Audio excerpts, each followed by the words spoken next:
Welcome to the Vision Board Party 2023. I'm super excited to have you all here. And I want to thank you all for taking the time out of your busy days to come and attend this party. So I want this to be a very interactive session. So please feel free to talk to us in the chat. Tell us where you're from. We really want to know where you are joining in from, what country and what city you are joining in from. And we have our lovely moderator and host, Bade, who will be in the chat speaking with you all. So just leave it in the chat. Let us know where you are joining from. Babatunde is joining from Alberta. Tenda is joining from Mississauga. Love to see it. Olayinka is joining from St. John's. Vanessa is joining from Brampton. Dami is joining from Calgary. Okay, hey everyone. Faith is from Mississauga. Lala is from Houston, but joining from Nigeria. Nice, we have people from all over the world, BC, Toronto. Today we have two special guests, me, I'm the first one. Everyone, if you don't know me, my name is Reni Adetoyimbo. I'm also known as Reni the Resource, and I make content about financial literacy, career development, and lifestyle. I have a YouTube channel where I teach people the basics of personal finance and career development. And I'm super excited to be hosting this party for you today. So on my right, as you can see on the screen, I have Dammy here. So Dammy, do you want to introduce yourself? Yes, thank you, Reni. Hi, everyone.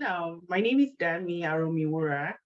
I'm a mortgage broker and I'm also a real estate investor. If you follow me, you know I'm like obsessed with real estate. I like to share tips on how you can get into your first home, how you can build a real estate portfolio, and just chatting all things real estate. So I'm super excited to talk to everyone today about their real estate goals, and we can all have an amazing party. Thank you, Reni. Perfect. Thank you so much, everybody. And thank you, Dammy, for that. So let's get into what we're going to cover today. So today we're going to do a brief icebreaker, and we're going to let you all know each other and just tell us a little bit about yourself. Then we are going to get into a quick conversation with Dammy about why you should consider real estate and consider investing in real estate. Then I will do a quick talk about the importance of wealth building and building generational wealth. And then we'll do a reflection on 2022. And lastly, and then we'll go on to create our vision board and look forward for 2023. So the main thing that we're going to be doing here is creating our vision board. And if you don't know, we're going to be using Canva to do that. I sent out a link earlier, but yes. And yes, Whitney, the recording will be made available after. I will make sure to email it to all of you. And lastly, we'll finish with some affirmations, and we will share a little some positive affirmations that you can take alongside with you. So I will post this on my YouTube channel afterwards, but I'll make sure to send the link to you all. Okay, so let's get to know each other. First things first, what category do you fit into? Are you A, an aspiring homeowner? Are you B, a new first-time homeowner? Are you C, you're looking to upsize or downsize? Or are you D, a real estate investor? Let me know in the chat. Okay, we have a lot of A's, some D's, some B. Okay, I would say the majority of people are A's. Next, how many homes do you aim to have in your real estate portfolio? So are you trying to have 1 home, 2 homes, 3 homes, 4 homes? Okay, 4+. I love to see it. I really do. Nice. Infinity. Okay. 25. 5,000. Okay, Malcolm, I'd love to know more about this 5,000. I really would love to know more. And Malcolm, I love the big dreams. Yes, just as Ronka said, I love the big dreams. Okay, so let's get into why real estate and why you should consider real estate. All of you who want these 5,000 house portfolios, we have Dammy who will help you get there. So Dammy, if you want to take it away and tell us why we should consider investing in real estate. Awesome. It's interesting to see everyone at different stages, even those that were initially A's, meaning that you're new, and then, well, most people want to be in the D's. So that's interesting to see. I want to start with this Chinese proverb, which I always think about, especially when you think about investments, that now you can see some people that have like multiple investment properties and you're like, wow, how did you get here? But you have to remember that they started with one small seed, and you can see this picture. I think the visual is great. That at the end of the day, the first step is to sow a seed. And then now you can see like this tree that is beautiful and has lots of fruits. If you were on the left side is now, meaning that you just started to sow a seed, what would that look like in the future? Is that going to be with a couple of fruits, or is it going to be with a lot of fruits? So it just kind of puts things in perspective, especially if you're in Canada right now. A lot of things seem a bit out of reach. But if you look at it from like past, now, and if you're here now, what can you do towards the future? Here is just showing why you should invest. And I think this is an interesting visual. It shows income growth in GTA in Canada since 1969, and you can see some improvement, but relatively slow. Over the same time period, you can see house prices have increased dramatically. And what that means is, yes, Bank of Canada cost of living should be about 2%. Recently, it's been way higher, but income is kind of following the same trajectory versus an investment like real estate, where the prices have gone up significantly. And if you were an investor, let's say 1969, this would be the trajectory that your investment could potentially follow. And then this is very general, of course. This just shows some of the benefits of investing in real estate. First is it can be an additional income source. And the most popular is rental income. It could be a way for you to grow your net worth. And that means like you could start with a portfolio of say 500,000 today, and multiple years from now on, that is expected to grow at least with the average investment. Leverage, the great thing about real estate is that to buy a 500,000 home, you don't have to necessarily save for 500,000. You could start small. And the advantage is that you're buying with other people's money, in quotes that the banks give you. And of course, you can treat it like a business, and there are several tax deductibles from owning a real estate investment property. But this is just some of the ways you can finance your first property, your portfolio. Savings is the most common. If you already have an existing property, it's refinance. You can use your home equity, and you can buy with friends, you can sell your property. So several ways for you to finance the real estate. Okay, so we'll go on to a brief talk from me about the importance of wealth building. So many of you know me, and the way that you got to know about me was because I purchased my first house at the age of 23. And I always like to share this story with people, not just to brag or whatever, but to encourage you and to talk about how this has helped me build significant wealth. So when I was 22 years old, my mom and my dad took me around with a real estate agent, and they were like, you should go and buy your first house. And I was like, no, I don't really want to. Like, I don't need a house right now. But my parents explained that a house does not just have to be for the reason of, you living in it. Because I was like, I'm living in your home. Why would I move out? And they're like, no, you don't have to just live in your house. You can also rent it out to people. So I purchased a pre-construction property, and a pre-construction property is a property that is, you buy it now, and then you buy the plans for the house, and then it will be finished a bit later. So I bought this when I was 22 years old. I put down the deposit, and by the time I was 23 years old, it was built.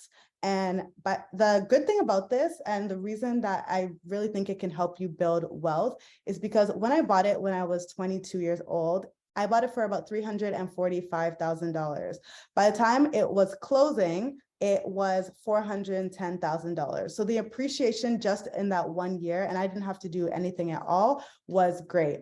The other great thing about pre-construction properties is that you have so much more time to save for these properties. So again, I put down the $10,000 deposit when I was 22 years old, and then I had an entire year to save up the rest of the down payment, which was about $60,000. So I already had some money, but it definitely made me like budget really hard and get to where I needed to be by the time I turned 23 and the house was about to close. So that was my journey. And some ways that this has helped me build wealth. First, I have rental income that is coming in every single month. So my mortgage is about $1,200, and my rents each month that my tenants pay me is about $2,000. So that's $800 every month that is cash flowing positively to me. And I can either inject that money back into the house, which is what I do, or I could use that money and use it to fund my lifestyle, right? So that is one of the great ways that I've been able to build wealth with this. I also have the appreciation on the property. So as I said, I bought the property for about $345,000. And the last time I checked, sometime last year, it was selling for around $645,000. The appreciation in property value is amazing with a lot of properties here in Canada, especially. So I bought this property at $345,000, and now it is about $645,000. And that's just 2 years later. So that's a second way that I have been able to build wealth from this. And then the last way I would say was that I now have a property that I can pass on to my future children if I would like to pass it on to them. So again, one property, lots of streams of income, lots of ways that I can now build wealth. And I share this again, not to brag, but to inspire you to start building your real estate portfolio. So today, as I said, we're going to be focusing on envisioning our future real estate portfolios. And again, most of you are people who don't own yet, but you want to own. So I really hope this will act as inspiration for you.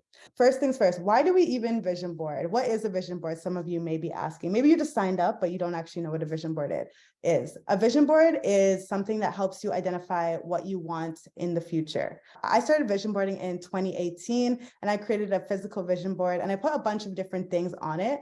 And when I did that, I put it somewhere that I would see it every single day, right? So it's on my wall. I was seeing it every day. And even though I wasn't like actively making sure I look at it and like saying, okay, I said I want to achieve XYZ and I'm going to achieve it, right? I wasn't thinking that, but the fact that you're seeing it every single day helps you commit to the daily habit of visualizing your goals. And it just helps you to aspire to more than maybe you would aspire to before. So I did that. For example, in 2018, I wrote on my vision board, I am my own boss, or I will be my own boss, something along those lines. And in 2020, I became my own, or 2021, I became my own boss.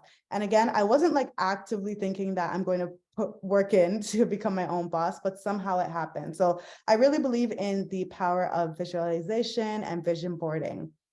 Before I go on, I saw that we have a question. So somebody asked, whereabouts is my home? So my home is in London, Ontario, and maybe Bade can go on my YouTube channel and drop a link of my property. I have a whole video about it, but it's in London, Ontario, and which is about an hour and a half outside of Mississauga where I live.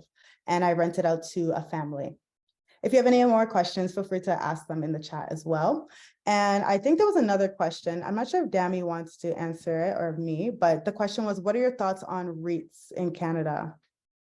You can answer it if you want. I actually don't invest in REITs at all. Yeah. Do you, Dammy? No, I don't. Okay, but for people that don't know, it's kind of a way for you to like, sorry, my light just went off. It's a way for you to buy like stocks in real estate.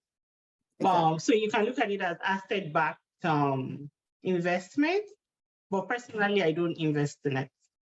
Correct. Yeah, and neither do I. But I can do a video on it if you guys want to see it. So I'll definitely look into them more and then talk about them. But it's a good way to get into the market kind of without actually owning your own property.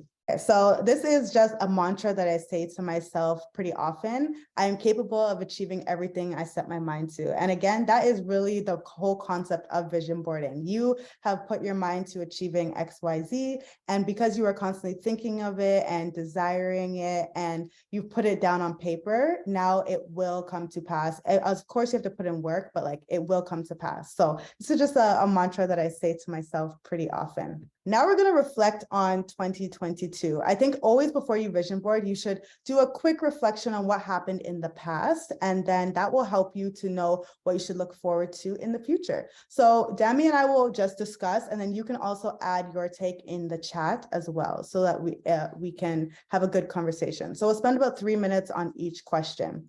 So the first question is, what went well regarding your real estate portfolio in 2022? What were your big wins? So Dammy, do you want to share any big wins that you had or anything that went well? 2022 for me took on a huge renovation project.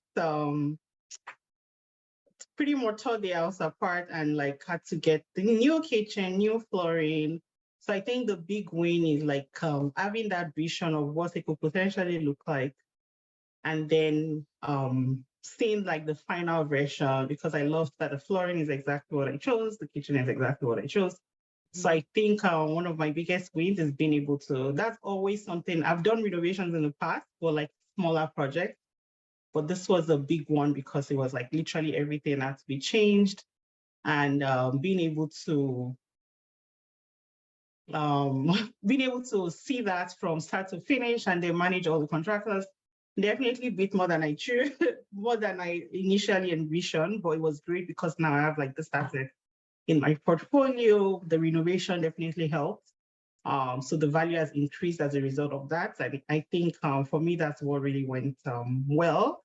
And I added a basement apartment to the, which is always something I've always wanted to do. So now I'm able to live in this house that I really love, also be able to generate some income from the basement when that time comes. I'll Nice. say So, that's my biggest win. nice. So you'll be 2022. renting out the basement to other people and getting some income from that.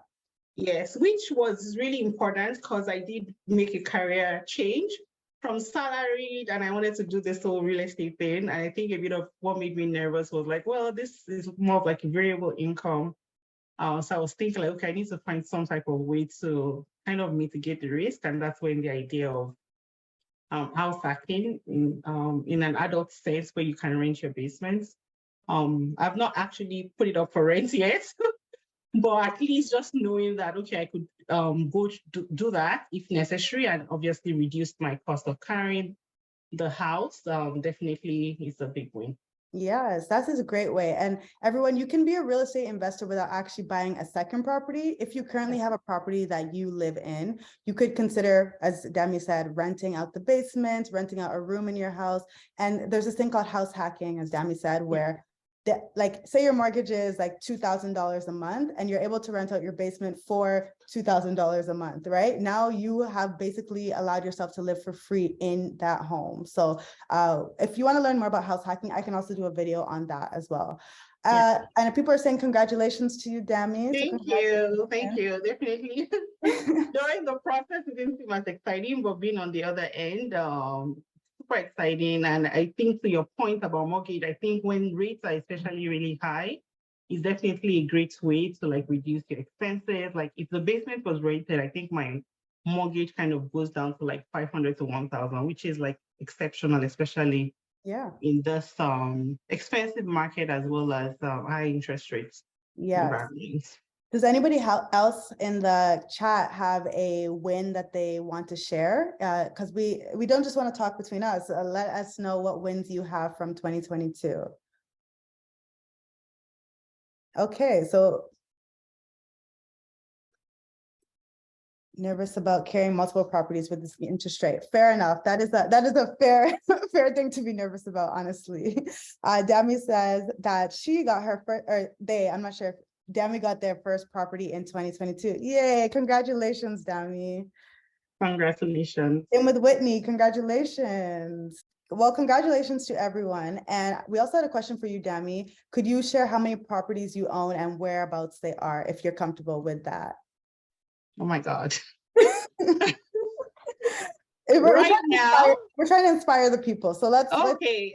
But I don't think I've ever shared, but right now, 5 properties. Wow. Impressive. Where are they located? Good question. So 3 of them are actually in Toronto area, 1 in Hamilton and 1 in Muskoka. Wow. Ontario. Let's give Dammy a round of applause. That is amazing. Thank you. Yes. Okay. We have other questions that are in the Q&A section, but we'll answer them after. We just want to make sure that we're actually vision boarding because that's the whole goal of this. But yes, congrats, Dammy. That is amazing. Okay. Next question. What did you learn about real estate in 2022? I'll go first, maybe. One thing I realized or I learned, and everyone else, make sure you answer this in the chat. One thing I learned was that interest rates can exactly become crazy pretty fast. You think I got my mortgage and I think my interest rate was about 2%. It was a variable interest rate. And because interest rates were at the all-time low, I was like, okay, I might as well do variable because I can get as low as possible. And how high can they really get? And in this in this year, I was shown that they can get very, very high. My interest rate's about 6% right now. So I would, yeah, exactly. Dammy said they started on 2.9% and now they're 5.65%. Yeah. So I think a lot of us are all in the same boat. So I think that's something I definitely learned. Camille said, do I still cash flow positive? So yeah, I have a closed adjustable mortgage rate, I believe it's called. So my payments actually don't change month over month. They do not change, but more of my money is going towards interest rather than the principal. So yes, I'm still cash flowing positive, but I put lump sums every year onto my mortgage to pay it down. Okay, Ufoma said she learned that fixed interest rates aren't so bad after all. Yeah, that's a good learning actually. And they've never been bad, especially if you are someone who likes stability. You know, they've never been a bad thing. Dammy, your thoughts on that? Yes, I always say there's no bad, like fixed is not bad, variable is not bad. It depends on like your plans. And I want to say that 2022 is I think everybody's anti-variable now, but variable wasn't like this for at least 10 years. So I want to say that even if you did choose variable, it wasn't necessarily that you made a wrong decision. It's just like the timing. And I think for me, that was also my biggest learning for real estate in 2022, because you've always heard like, oh, markets would always go up, real estate is very safe, there's no risk. I think 2022, I did see a lot of people at risk, whether you bought pre-construction and now it's time for closing, the property value at dip, rates are higher. So I think this year definitely kind of was like a reset. Yes, just like any investment, there's some risk in real estate. So you have to really understand what you're getting into, which is my biggest takeaway, I think, from 2022. Yeah, I think that's a great learning. Some other ones that people shared were that they need more money. Ufoma says she needs more money. Fair, I get that. I get this. And hopefully in 2023, the money will come, God willing. Someone else said, I learned that this real estate stuff is very competitive. Yes, especially depending on where you live. The Toronto market is extremely competitive. We're seeing lots of offers on the same house. So yeah, definitely expensive and competitive space. Do I plan on changing my rate to fixed? No, I do not plan on changing my rate to fixed. I'm not trying to lock in that 5 or 6% right now. I'm going to ride it out, to be honest. And because I have the closed variable mortgage rate, I'm not too worried, honestly. Somebody said they were at a fixed rate. They switched to variable in February right before the increase, and now the interest rate is in the mud. Sorry, Pele. Oh, okay.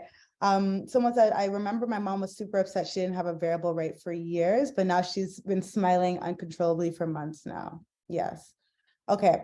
Next question that we'll discuss is, what was the biggest challenge in your real estate portfolio in 2022? So I would say my biggest challenge, actually, I think I only have one property right now, and I would say I don't really have many challenges. I have amazing tenants who pay on time every month and they don't stress me. So I would say I didn't really have a challenge in that way. I would say just maybe the challenge was like mentally seeing that how much of my money was going towards interest rather than going towards paying down the principal. That would be the biggest challenge that I had for me. What about you, Dammy?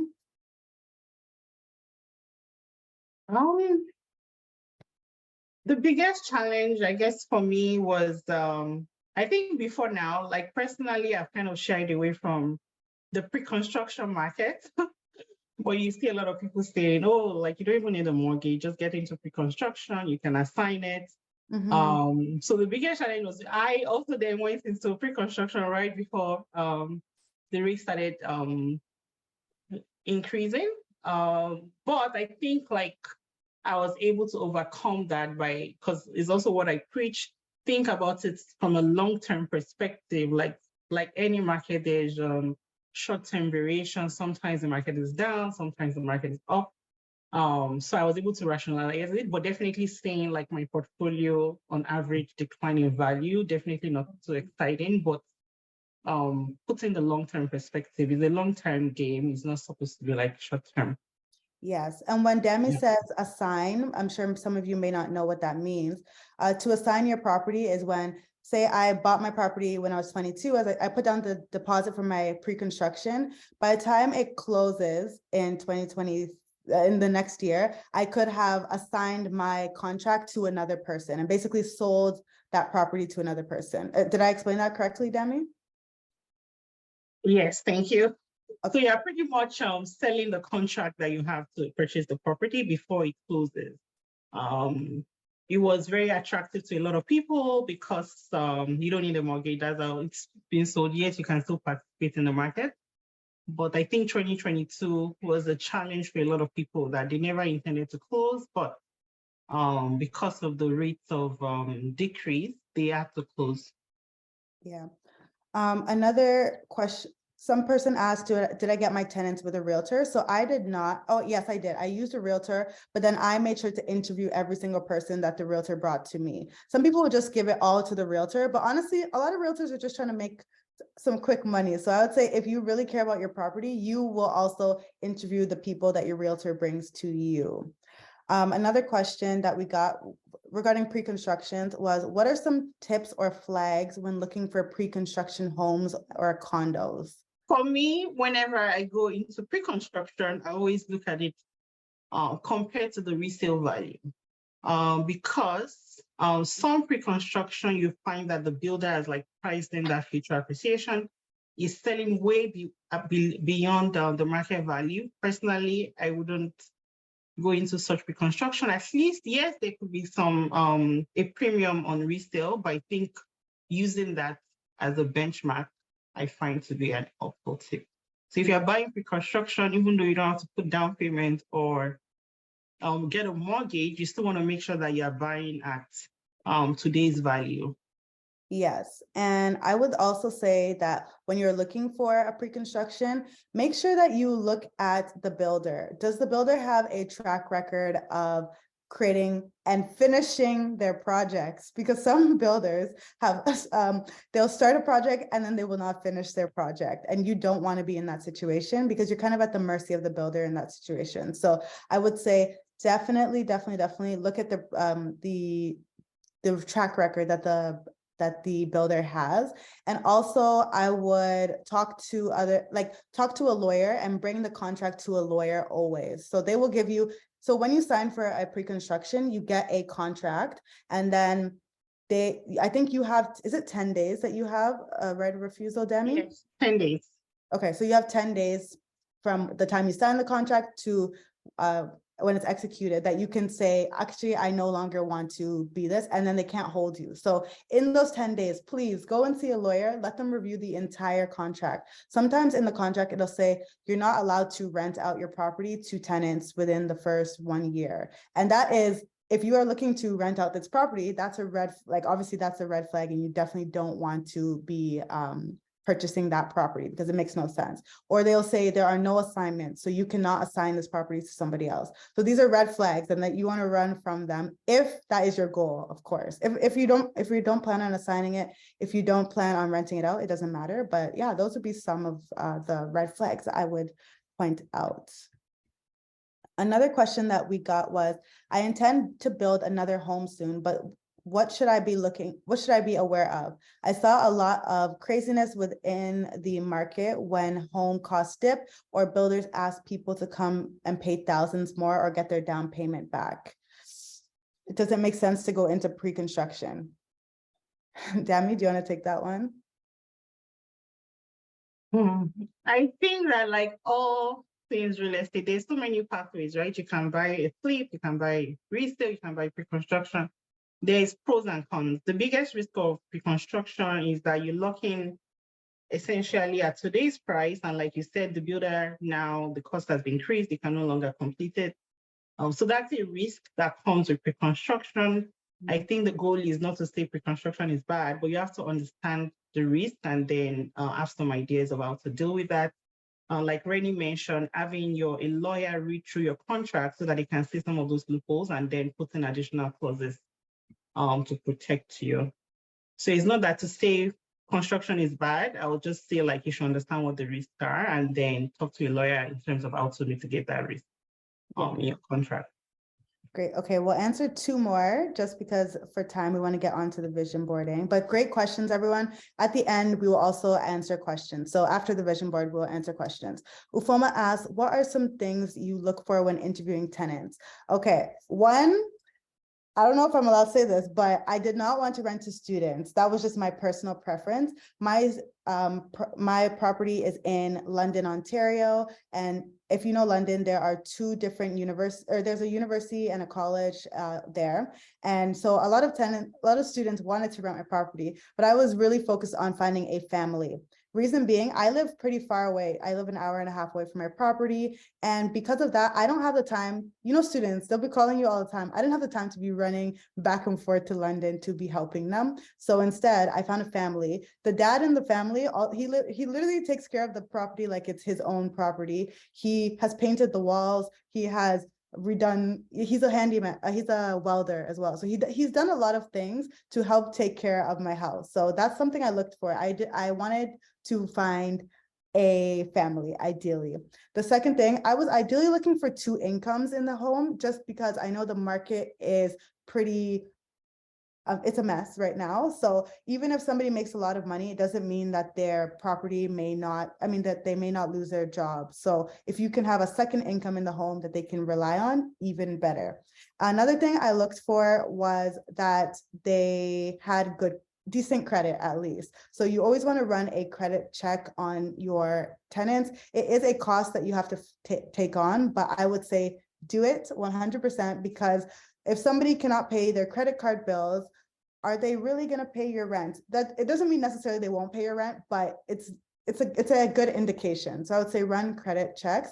And the last thing I'll say is my dad, he owns a few properties as well. My parents own a few properties as well. And one thing he does is he always checks the references, always, always, always. So, you ask them and you say, hey, can you give us the names and the numbers of the last 3 people's homes that you have lived in, right? So they will give you the names, but they could just be giving their best friend's name. And then the best friend answers and says, yes, Bob lived here from this year to this year. So what my dad does is he'll say, so if you say my house is 1111 Dundas Road, he will call them and say, hi, I'm calling about this person who lived at 1112 Dundas Road. And if that person doesn't correct you and say, actually, no, the house is 1111, then they probably are not the landlord. They're probably a random person. And my dad has caught a lot of people by asking this question. So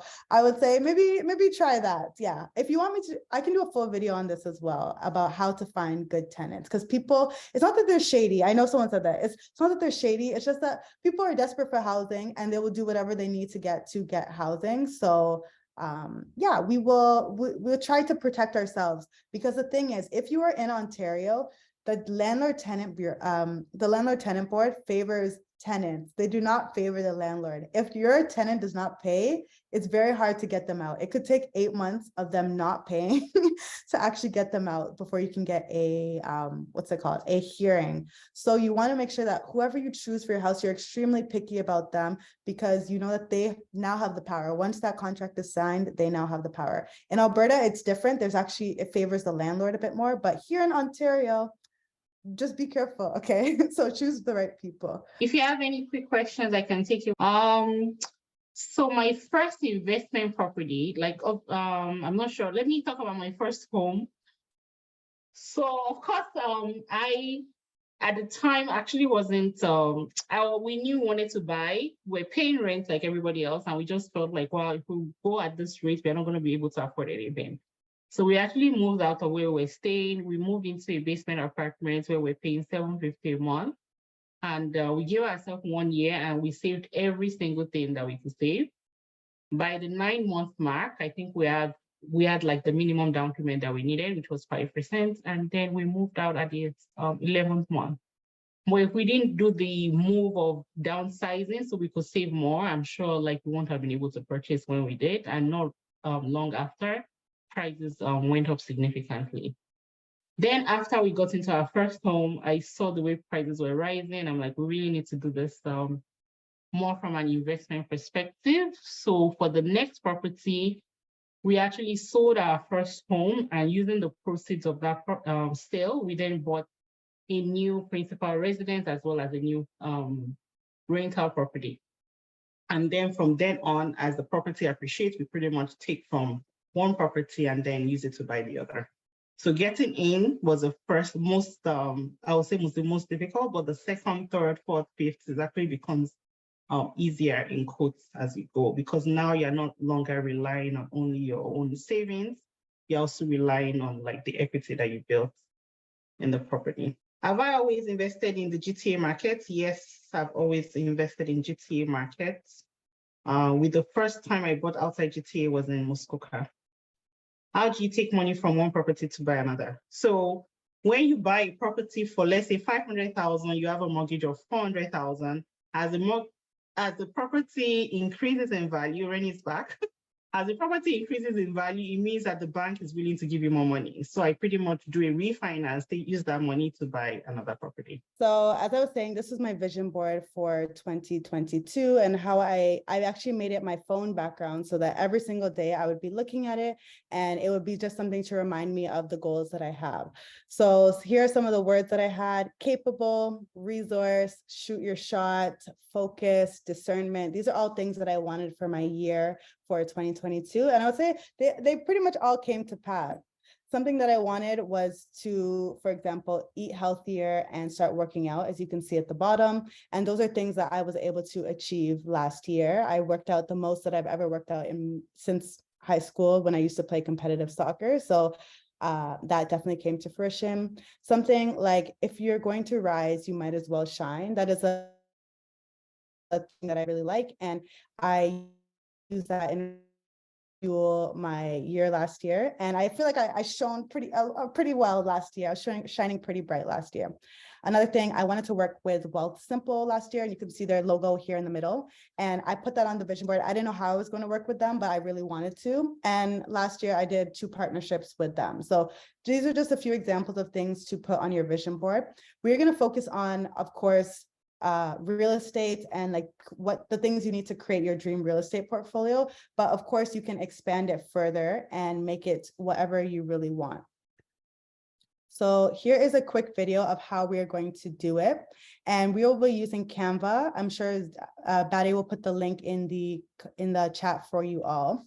And Canva is basically a free software where you can use their templates in order to build your vision board. So this is a very sped up version, but essentially you pick a bunch of different photos that represent what you want, and then you drag them into Canva and create your vision board. So that's what we will be doing together. We're going to go through a few categories, and I'll give about 5 minutes per category, and I will do mine on the screen. You, of course, it may not be enough time for you because this is something that is, it's very personal, may take you a while to think of, but we will start it now and then you can continue it afterwards as well.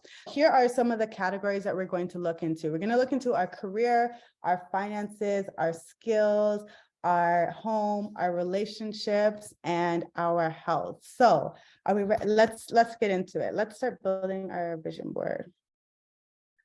So I'm going to go here. Can you see my screen all right? Yes, we can. Okay, so you're just going to type in, all of you open canva.com and then search vision board here.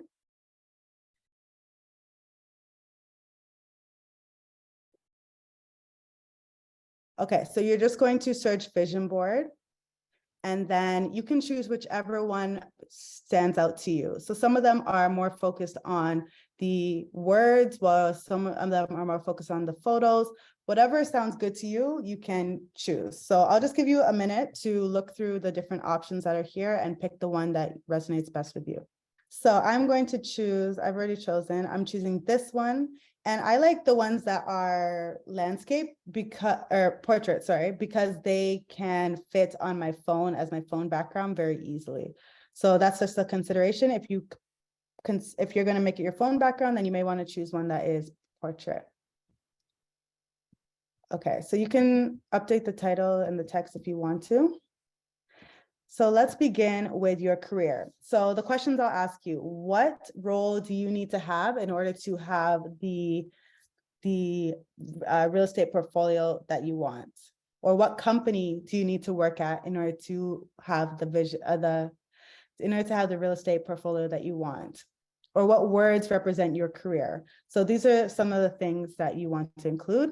And remember, you can include words, you can include photos, you can include scriptures, you can include symbols, whatever it is, I want you to put it on your vision board.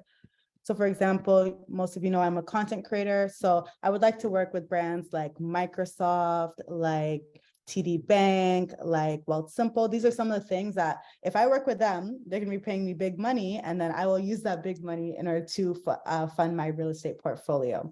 So I would say add those to your vision board.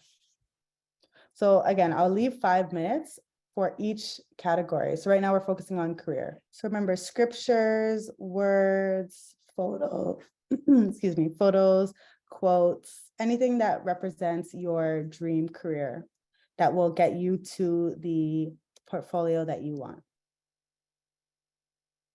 I'm going to add a word like clarity, because having clarity about my long-term goals in this space will provide me with exactly what I need to make big money.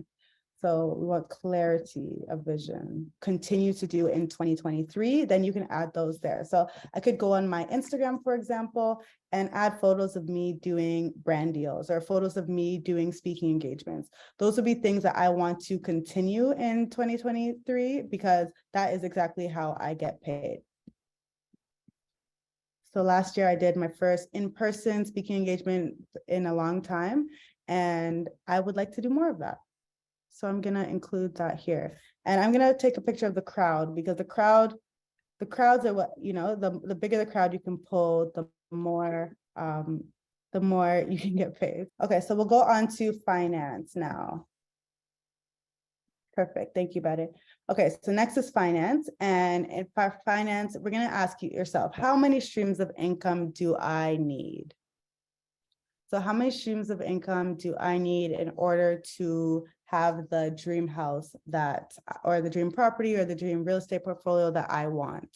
Is it that I need 5 different streams of income, or do I need just 2 really good streams of income that are paying me? I have my full-time job that is maybe a 6-figure job, and now I want another thing on the side. What is it that you need in your financial life? Does it mean that you're going to start investing in the stock market in order to be able to do these things? What are things in your finances? What looks different in your finances? Words like abundance would be something that comes to mind.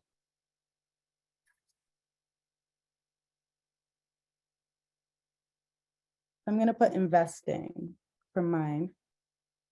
I want my money to grow, and then I'm going to take that money that has grown and put it in the real estate market and let that grow further as well.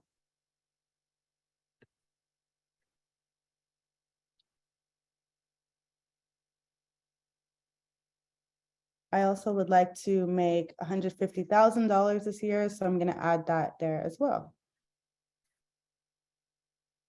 Okay, so now we are going to go on to skill. What type of skills do I need? What type of skills do my team members need? So, Dammy, are there any ideas of different skills that one would need in order to build their real estate portfolio that you can give everyone?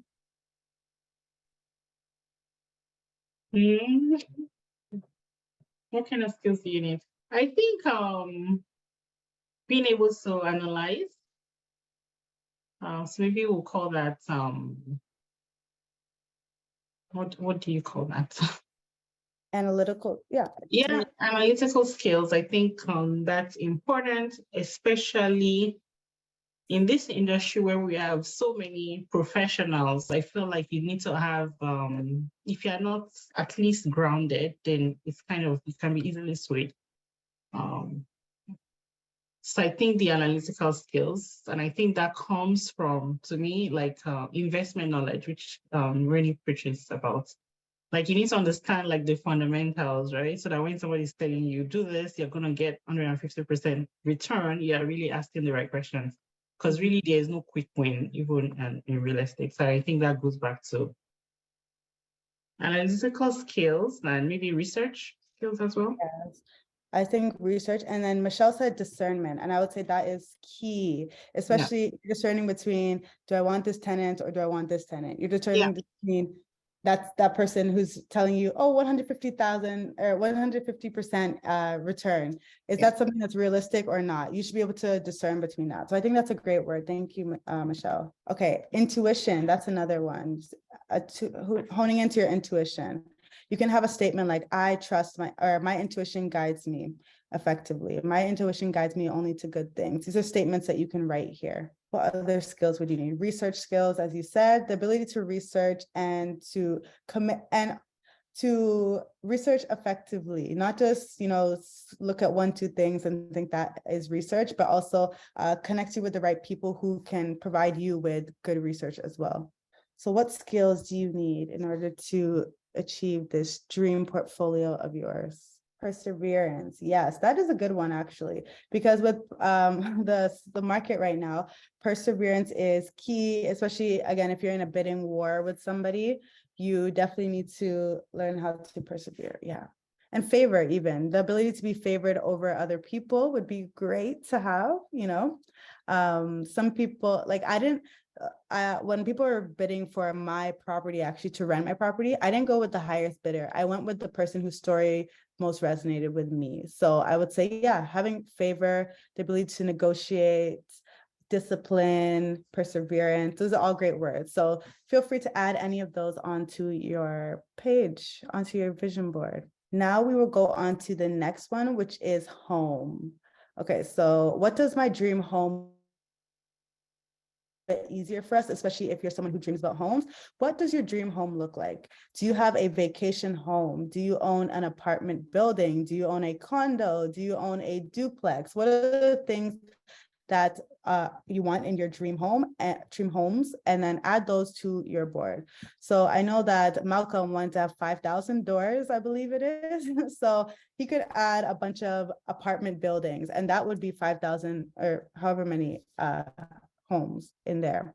Or if I want to have, this is a picture of Colombia, which is somewhere I want to go. So maybe I can add a picture of Colombia here and say that I want to have a vacation home in Colombia, or I want to own a home in Colombia and rent it out as an Airbnb to other people. These are things that you can have under this area. So think of what resonates most with you. Dammy says that's another thing you can consider adding. Like, you want to have a home where you can go for a cottage trip, or she could just own that home and rent it out to people and have it on Airbnb, so that she's making some good money especially during the summer months and then during ski season in Muskoka. Also, do you want to visualize the keys that you have? This is a great image which shows somebody handing you your keys. So maybe that's what your goal is for 2023. You want to have the keys to your first home. So add a pair of keys. Or maybe you want to have 5 keys like this. You can add those keys to your vision board. So again, it doesn't have to make sense to anyone else. It just has to make sense to you. Maybe you want to own a property with your partner. So you want a picture like this, which shows that this is a couple that is holding, I'm guessing they're a couple that are holding their keys together. One thing I want in a home is something that is extremely peaceful, somewhere where I can go and relax, and it's like my sanctuary. That's something I really value in a home, because I like to be home. I'm a big homebody. So I would say adding a photo like this would be great, because I want to feel zen and at peace in my home. That's good. I like that, Tombra. A safe space with good lighting. You're welcome. Thank you for the feedback, everyone. I appreciate it. A safe space. Safety is important, especially with your future home. Yeah, you want not just any place, but a place where you feel extremely safe and comfortable. Maybe a place that you can host your family, if that's something that is important to you, or your friends, a meeting place for a bunch of people. Just think about, what does your dream home look like? What are who are the people that are in it? Who are what do your neighbors look like? Do you have neighbors? Some people don't want any neighbors. That could be a dream for you. Do you want a big backyard? Do you want a condo in downtown Toronto overlooking the CN Tower? What are the things that you want in your dream home? We are going to go on to the next one, which is relationship with people who are like in a like romantic relationships or your friendships, but it can also be relationships with the people who are on your team and helping you get there. So maybe in 2023, you need to find a mortgage broker who can be on your team, who can help you evaluate your current finances and see if your finances or see what you can afford essentially going forward. So Dammy, of course, is our resident mortgage broker. So definitely reach out to her if you have any questions or if you want to get on the right track. I'll send out an email after this with all the details of Dammy, so you can reach out to Dammy directly. But yeah, who do you need on your team? Do you need a real estate agent? Do you need a mortgage broker? Do you need a lawyer? Do you need a business partner who's going to come in and invest with you? One thing I'm probably looking for, because buying a home by myself as an entrepreneur may be a bit difficult. So maybe something to do with sisterhood and like buying a property with a friend that I have who I know also wants to get into the market, but maybe can't right now. So yeah, those would be some things to consider when you are trying to figure out. So I actually like this picture that's right here, where it shows a group of people around a laptop. Maybe they are signing a deal to now become business partners and invest together. You know what I was thinking? I was thinking I need a cook or something because I'm thinking that so these are large dreams. You need to build your skills, but you also have other responsibilities. So I'm thinking like your team could actually go beyond like team of that you need to buy a home. It's like how can you free up your time and allocate your time towards things that you enjoy? And if Yeah. that's maybe not cooking, maybe you need a cook. So I was just trying to think of, okay, not necessarily cooking food is different for everyone. It could be cleaning, like something that you don't enjoy. How can you um put together a dream team so that you can be your best self and focus on the things that you really love? I like that. You're speaking my language because I don't like to cook. So if I can find somebody else who can take that off my plate and I can focus more on making money. Also in my business, for example, self-employed, if I could just sit down and create videos all day and not do anything else, that would be great. So maybe I need someone to manage my social media for me and I'm just the face of it. Maybe I need someone to edit. Maybe I need someone to do all these things. So I like that reframe. It's basically whoever you need in your life that will help you focus on, getting to the money. That's who you need in your life. So, ooh, I like that. Network expansion. That's a great word. I like that, Michelle. So maybe a lawyer, someone that you want on your team. And then also think of your family. So this is a relationship. So who, like, do you need a supportive partner who's able to carry some of the load that, or whatever, when you are, chasing this money? Or do you need parents who can allow you to live rent-free in their property while you're saving up to buy your own place? Who are the people that you need on your team? Outsourcing. Ooh, I like that word. And Tumbra is a business owner too, so I'm sure she gets it. Outsourcing is key. That's a word for me for for this year. Also, maybe if you're a Christian or a person of faith, you need God on your team. So maybe you want to add that you want to deepen your spiritual relationship with God this year and add a Bible or something like that. So again, it doesn't have to make sense to us, just has to make sense to you. Okay, we're going to go on to the next one, which is health. Habits do you need to adopt in order to get to the place that you want to be? So which habits are they?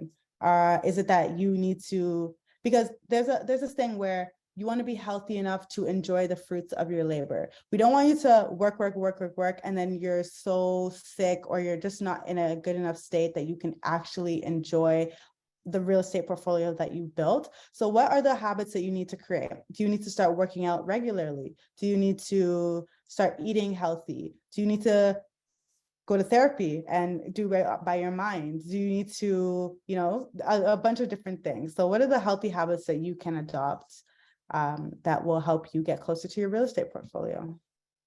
Soft life. I know that's right. Me too. You could add that word on your portfolio, on your vision board, soft life. So I hope that was helpful for all of you to start thinking of your vision board for 2023. Again, make sure that you add to it. Again, we didn't spend that much time on it. I usually spend about an hour or an hour and a half just crafting my vision board and thinking. And even over the next few days, things may come to your mind, or you may see quotes that come to your mind. Just add them to your vision board and use them to help you going forward. Okay, so the last thing that I wanted to do was go through some positive affirmations with all of you. I do this, if you know me or you follow me on Instagram, you know that I am big on affirmations. Every single morning I have affirmations that I read out to myself. So these are some that I just like to reflect on and help me to envision the future life that I want for myself. So though I will not be able to hear you, you can read them out after and repeat after me if you want. But yeah, we'll start now. I attract a life of ease and abundance. You can say that to yourself. And again, these are things you can reflect on a daily basis. I attract a life of ease and abundance. My life is full of wealth beyond money. I have all my needs generously supplied. I am in good enough health to enjoy the money that I make. I have a cash flow positive real estate portfolio. My finances don't scare me because I have a plan. Money is a tool that can change my life for the better. My future generations are set up for life because of the decisions that I made today. I love that one. I really do. My property values are increasing. I have the real estate portfolio of my dreams. I spend money on what matters to me, not what matters to the Joneses. So those are some positive affirmations that you can take with you on your daily life. And again, you can even write some of these into your vision board, whichever one best resonates with you. I think I'm going to add the one about my future generations are set up for life because of the decisions I made today. I would like that the real estate that I have, my kids and my kids' kids are all benefiting from it one day. So I hope this session was very helpful for you. I will answer any questions that you all have right now. So the first one is, how do I reliably estimate what the monthly payment on a property would be? So most times you have online the mortgage payment calculator. That's what I have an app on my phone that I use. You need to calculate your monthly payment based on your mortgage rate and your balance of the mortgage. You also need to factor in maintenance. Are you buying a property that has condo fees? So pretty much the carrying cost of the property. So that answers your question. Is there a way that they would be able to calculate what their mortgage payment would be? Like, how do they calculate that mortgage payment? Okay. Yeah, so the easiest is really to go to an app. Typically don't calculate it on my own. Maybe I'll put an app, a link. Maybe Reni, I'll share the link with you. So if somebody were to, if you were looking to do that, you can calculate it. But really, I also sometimes just use a simple calculation, which is your interest times the mortgage balance, and just divide that by 25 and by 12. That would typically give you an estimated what your monthly payment should be. Okay, so I would agree that the don't try to do it yourself. Just use the app. Yeah. Yes. So I will send it out after this. Dammy will send it to me, and then I'll send it out to everybody. Yeah. Next question was, Dammy, do you have a property manager to help manage the properties in your portfolio? If you don't, could you share any tips on how to juggle multiple properties and stay organized? Good question. I don't have a property manager, so manage everything by myself. But I think I've been lucky, thankfully, that the tenants are pretty. When you have a good tenant, it's not going to be stressful to manage that you can't manage by yourself. So I've not had. The only times I get a call is a couple of repairs here and there. So I've been managing it by myself, but I wouldn't say that's been stressful in any way. Yeah. Same with me. I only have one property, but I manage it myself. I got a real estate agent just for finding me tenants because that's a daily thing where they're meeting with people. Yeah. But other than that, I manage it myself. And again, I rent it out to a family, so my tenants are great and I don't really have to stress. Even if there's a repair, the guy's gonna fix it better than I could fix it. Yeah. So, yeah. What about your property in Muskoka? You So you would drive up to Muskoka if there's any issues, or? So the one in Muskoka, it literally just became ready. So I've actually not, but that's going to be an Airbnb and it's going to be managed by someone. Okay, So you cool. can exclude that one. Yeah. Cool. Another question, how much should one ideally have to start thinking about buying a house? Okay, so that's also very relative to you as a person. Are you single? Do you have a family? Where's your job located? Are you buying in GTA? So very relative question, but I would say depending on what you need, maybe connecting with a real estate agent and seeing like based on your needs, what's the average property price, and then connecting with the mortgage person to say based on this criteria, how much do I need? That would be the best way, but there's no like universal minimum amounts that you need to have. It's very relative. Yes, exactly. So it really depends on so many different factors. Yeah. I would say reach out to a mortgage broker so that they can help you see exactly what you would qualify for and how much down payment you would need in order to go forward and have a reasonable mortgage payment. So yeah, and again, it depends where you live. There's so many factors. So reach out to Dammy after the session and she can definitely help you. Another question that we got, I'm also curious to hear both of your thoughts on the recent property sale scam and the risk to property investors. I'd also be curious to hear your thoughts on foreign buyers owning so much of our properties in the GTA. So the first one, I'm not exactly sure of the property sale scam. Are you aware of it, Dammy? Yeah, I think there's been one where I'm not sure it's the same story, but like pretty much people selling other people's properties without them knowing. There was one that was very recent. Super scary, really, that someone would actually go and sell the property while the owners were away. My thoughts on that are that unfortunately there are bad people out there. So like if you are going away, just making sure like you have somebody watching over the house.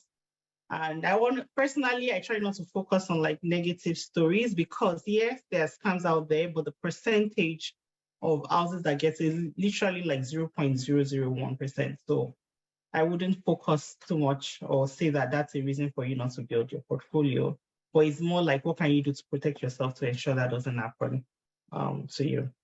That is wild. Yeah. That is extremely Yes. wild. What? Yeah, so I think they elaborated and said they're targeting foreign home buyers. I'm guessing because the foreign home buyer won't be aware of They it. wouldn't be aware exactly. Yeah, that's scary to hear. But again, it's like people sensationalizing, like the things that make the news are the worst stories typically. Yeah. So I would say that's probably not something you should use to deter yourself from owning property. Another person said, what are your thoughts on having a close friend who is a realtor, be your actual realtor? So that is a good question. And I would say your closest friend may be a great realtor, but they also may not be a great realtor. So it depends on who the friend is. And mixing business with pleasure sometimes does not work. And it could damage your relationship long term. So you definitely should do your research on that person and maybe look at multiple realtors, ask them questions, and interview that realtor just as you would interview any other realtor. I have a video on my YouTube channel with my realtor that I used and another realtor, and they tell us tips and tricks on how to find a good realtor. So maybe watch that. My realtor's been in the game for like 25 years, I believe. So he's been in it for a very long time. He's like an uncle, basically, and he shared great insight. Like he told me that part-time realtors, he doesn't really recommend, like being a realtor should be a full-time job. So you can watch that video and maybe get some insight from there. Mm-hmm. Any tips for, what do you think, Dammy, about having a close friend be your realtor? Yeah, I think everything that you mentioned definitely valid.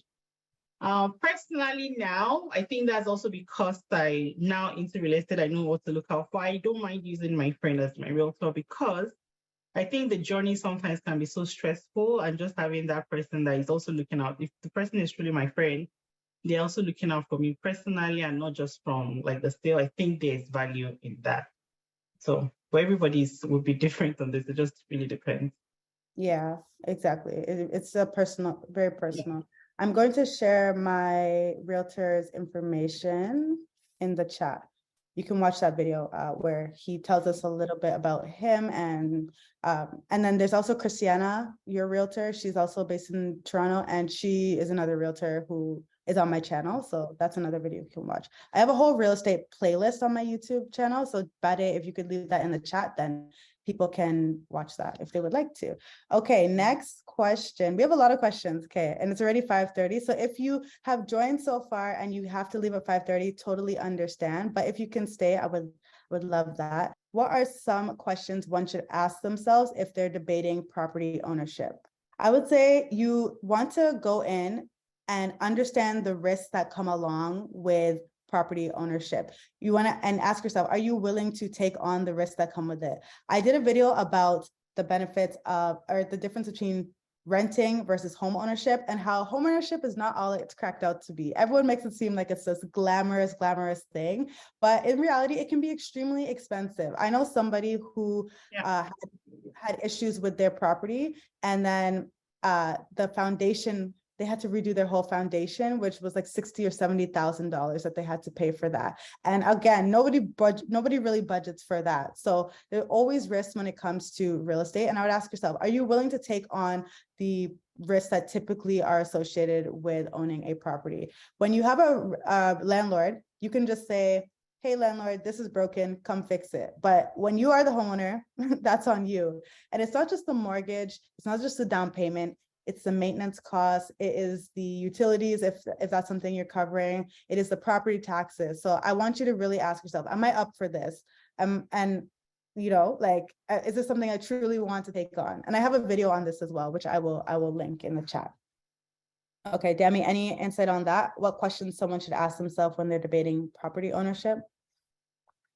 No, I think you covered it pretty well. Okay, perfect.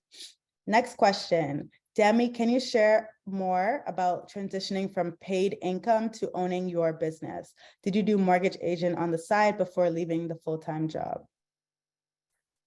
This is actually a question I get very often. I'm not sure why. But without going into more, I think at some point, if you know me, you know, like I'm very like career, very ambitious. Before I even started mortgage agents, I kind of grew into like data science. I was already managing a team. When I started mortgage, it was meant to be part-time. And at that time, I was already investing. And I think like I faced barriers with mortgage qualification. And because of that, I had to like do some research. And then I started providing tips for my friends. I like, you know what, I'm going to get my license and do this on the side.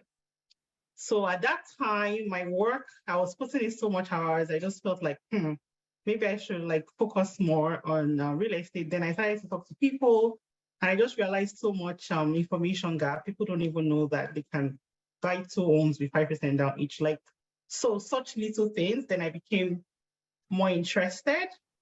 At the time, I started to enjoy that than my full-time job. So I kind of started playing with the idea, should I quit? Should I keep doing it? But doing it, both jobs was just too much because I was literally working like 7 a.m. to like 12 p.m., 12 a.m. at night. It was too much. So something had to go, but convincing my husband that I'm going to quit my job, that I had like great benefits, I was already like managing a team, was really difficult. So I just started to think like, okay, I have this real estate portfolio, like how can we become less reliant on my income? So then I thought about, okay, we need a house that maybe has a basement. Okay, I need to save a bit more. And then once I kind of like saw that path to quitting, I just quit. I didn't have like a huge savings. I didn't have like a huge game plan. And over time, it just feels like I made a good decision. So it wasn't like this grand thing. I kind of just fell into it. More part-time, doing both, and then eventually transitioning into full-time. Nice. Thank you for sharing. Thank you for sharing. Somebody also said, I think it's important to discuss the responsibilities that come with property ownership. It's more than buying a property and renting it out, especially with Ontario's laws. Yes, this is true. I have videos on this, so definitely check out those videos if you want to know more about all the responsibilities and all the money that comes with owning a property. The next one would be, people often say they don't want to purchase a home because there are additional costs outside the mortgage. What are your thoughts on this narrative? Would you say owning a home is still worth it despite the additional expenses? Okay, so it's just a similar question, but I think it depends on what you value as a person. Home ownership is extremely personal. Personal finance is extremely personal, right? So I would say that there are pros and cons of home ownership and pros and cons of renting. With renting, as I said, nothing is really on you. Like, you're basically living there and you can leave at any time, pretty much, and you can move to another country if you want pretty easily. And if anything is broken in the apartment, it's not your problem, it's the owner's problem. But the downfall of that would be that if the landlord wants you out, they can get you out not easily in Ontario, but they can get you out if they have a valid reason, like they want to move into the property, they can get you out. So it's not really secure that way. Also, they can increase the prices if the property is built after 2018, I believe, then they can increase your rent. There's no rent control anymore after 2018, right? So they can increase your rent by however much they want, which is kind of unsettling if you are somebody who is living in their property. And another con would be just the fact that your mortgage, I mean, you're not owning anything with all these payments that you're making. Whereas if you own the property, every payment that you make goes down to you owning a little bit more of that property, which obviously is great for you. So I would say the property, the pros of home ownership is that you now own a home. Of course, you and the bank technically own it until you pay them out fully, but you are getting a bit more equity with every single payment, and you're slowly but surely owning that home. So that's the benefit of it. And I would say that, again, I think it is worth it to buy a home if it's something that you value. You value the stability of not being able to be kicked out of your home at any time. You value that your mortgage, that you are building equity and that you're getting appreciation from the property. That's another thing that renters miss out on. Again, my property went from 345,000 to 645,000 in just 2 years, and my tenants didn't get any value from that. Whereas I could take out the money and refinance my property, or I could sell it and make a huge gain. So again, pros and cons, but I have a video on this in that playlist that Bade gave to everyone. Okay. The next question that we have, wait, Dami, did you have anything to add to that? No, you covered it pretty well. Like for me, I also look, when you look at the math of home ownership versus renting, I think in the beginning, you see renting be a bit cheaper, but over time, you start to see home ownership. Like when you retire, you can literally use that fund for so many other things. Whereas, like if you're renting, you're not building the equity, which is really important. And because I'm a stats person, if you look at some of the stats that Statistics Canada shares, like net worth of renters versus net worth of homeowners, the difference is like really significant. And a lot of that is because of that home equity. So I think that the initial advantage of renting in the beginning might seem like it's cheaper, but over time is actually more costly. And a very good example is that your property that appreciated by 300,000. Now look at it like in 10 years and 20 years, opportunity to get rental income, it becomes more, the difference becomes wider over time. Yeah, exactly. Great. Okay, next question. Somebody asked, I believe, Reni, if you own, do you live? So yes, I do currently live with my parents, and they do not charge me rent, which is why I still stay here. And yeah, I rent out my property and then I live with my parents in Mississauga. Next question. Any advice for Canadians trying to invest in the US real estate market? Dami, I do not know anything about this, so maybe you know? Unfortunately, I do not. I do not know. I have some friends that bought properties in the US. I also have a realtor friend that she's licensed in Canada and she's also licensed in the US. So I do not know personally, but I can connect you with people that know if you reach out to me after. Okay. Okay, thank you. And would be, is Airbnb better than renting? is Airbnb better than renting in Toronto is Airbnb better than renting in the Toronto area? What are the pros and cons? I think this question is saying like if you are buying a property and you want to Oh, rent it, should you do Airbnb or should you have like a long-term tenant? That's how I interpret it. Okay. I think it would depend on the property and the value that you can. Maybe you want to explain it. Yeah, well, I think for me, I'll try not to say one thing is always better than the other. They both have like pros and cons. The pros of Airbnb definitely over time you don't have one. You're not controlled under the Landlord Tenant Board Act, which is good for rental, but not necessarily good for landlords. So you can kind of avoid that a bit. I think the biggest con for me for Airbnb is like it's more like active income. Like people are coming in and out, you have to communicate with them. So it's great income, but you're actually actively managing that property, or you can outsource that piece, but it needs to be done by someone because there's a lot more involved. And there are some times that you might not have any income coming in and you have to be okay with that. So it's like, if I look at it like as being self-employed essentially, whereas we're having a long-term tenant, it's kind of a bit more stable. Yes, you're controlled under the landlord tenant board, which is not necessarily a bad thing, but at least there's a law in there. So those are the pros and cons. I think one con of the having a long-term tenant, especially in this market where the expenses have increased significantly, but because of the regulations, you are not able to increase your rents by that much, so you're having to carry more. Whereas if this was like a short-term rental, like you can immediately factor in your additional expenses. Great insight. I also know somebody who owns 3 Airbnbs, and they also own, or 2 Airbnbs and 1 rental that they have.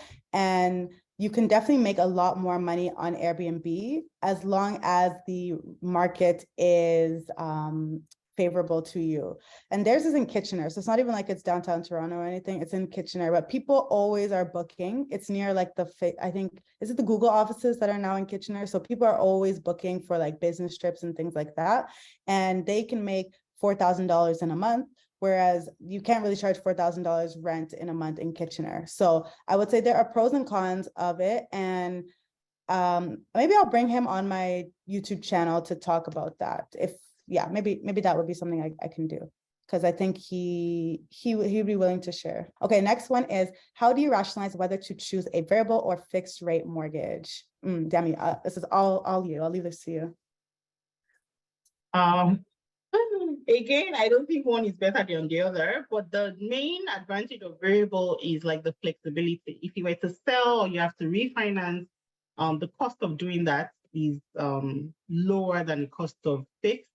The con of that is, like we see, when rates increase, your cost of borrowing increases, whether your monthly payment increases or not. Fixed, yes, it provides you with some stability. You're not thinking about what the economy does, but if you were to break out of that fixed mortgage, your penalty to break out of it is much higher. So the question I like to ask, so looking at that, the 2 rates from that perspective, I always ask my clients, what's your plan for this property? If your plan, you think you're going to stay there for some time, then maybe fixed is better for you. But if you want some flexibility to be able to sell later, refinance, then variable might be better for you. But I look at it as cost of getting out of the contract, as well as, of course, like the probability of increasing or decreasing. Great questions. Okay, we have a lot of questions still. Thank you all for staying on. Like, I think this has been a really good session so far, and to get people engaged for like almost 2 hours is great. So thank you all for staying on. Another question that we got was, have either of you considered buying property outside of Ontario?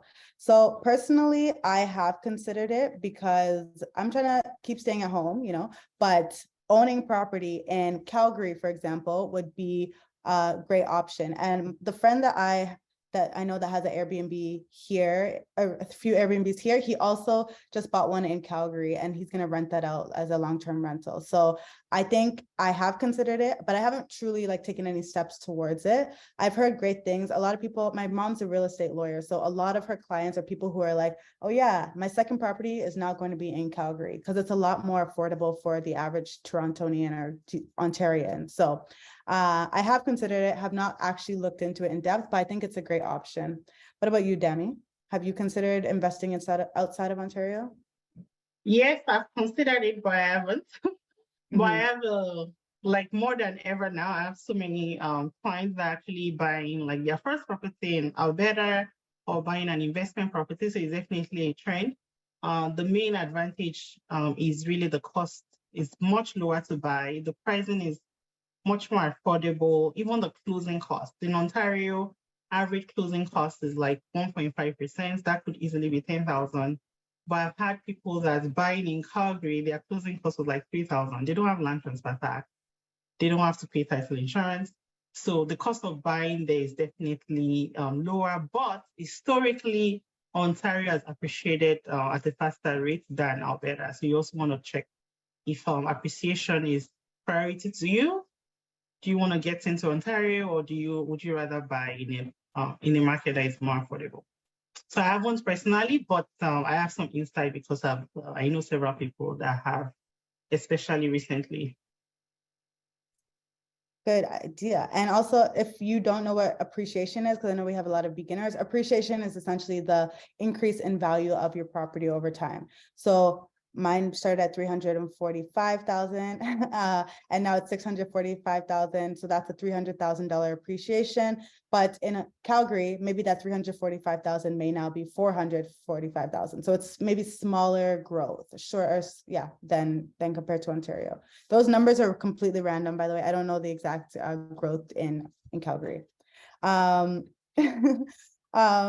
says, Tombra says, we need you on my podcast, Dammy. Yes, thank you. Okay. We will plan it. We will plan it. Oh, somebody wants to know if anybody in the chat wants to own other properties, like if they're willing to partner on other properties. And maybe the question I would have to you, Dammy, is it wise to, like, how do you find a person to partner with when you're trying to invest with other people?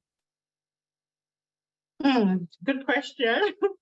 So partnership, like anything, is always definitely something you need to think carefully about. And I think the contract in this case plays a big role. I've seen friends buy together. I've seen strangers buy together because they have a contract in place. I think that if you've exhausted all options and then you're not able to buy by yourself, it's definitely wise considering either looking for somebody to partner with. But all I would say is that you have to take all the precautions and make sure like you have a strong contract in place.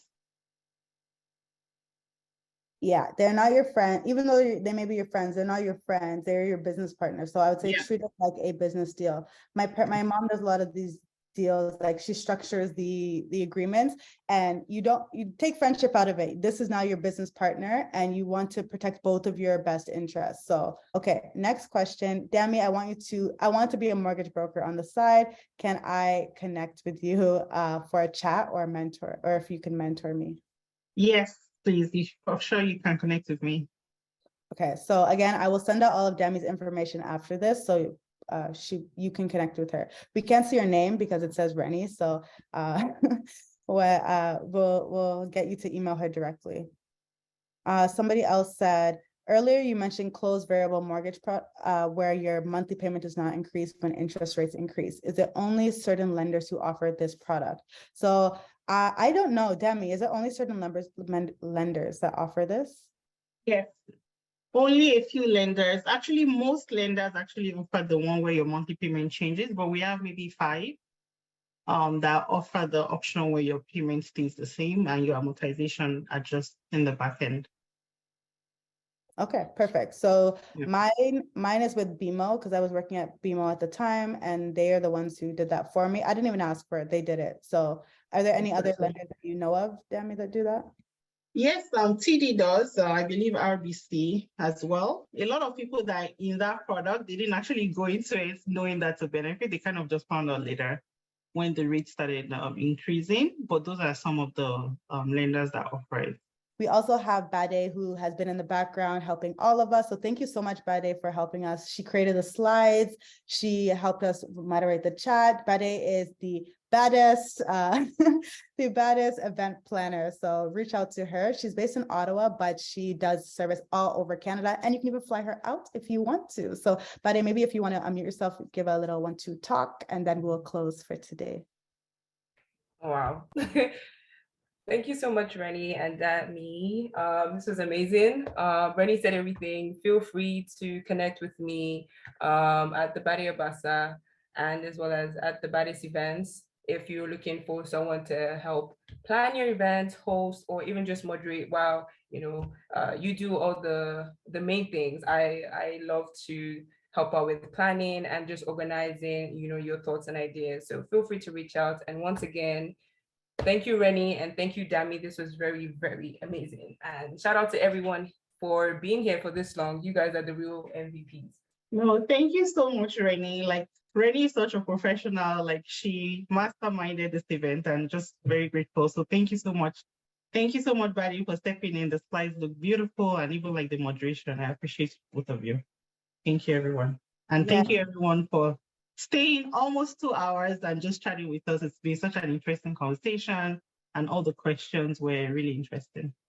Yes, thank you so much, everyone. We appreciate you. And if you like these types of events, we can definitely do more of them. So let me know. I will send out an email afterwards and a survey as well to get our feedback, because I think these are great events and they are very insightful. So yeah, we can do more of them. Let me know. And yeah, thank you so much for everyone for joining. I appreciate you. Much love. And we will see you at the next one. Bye.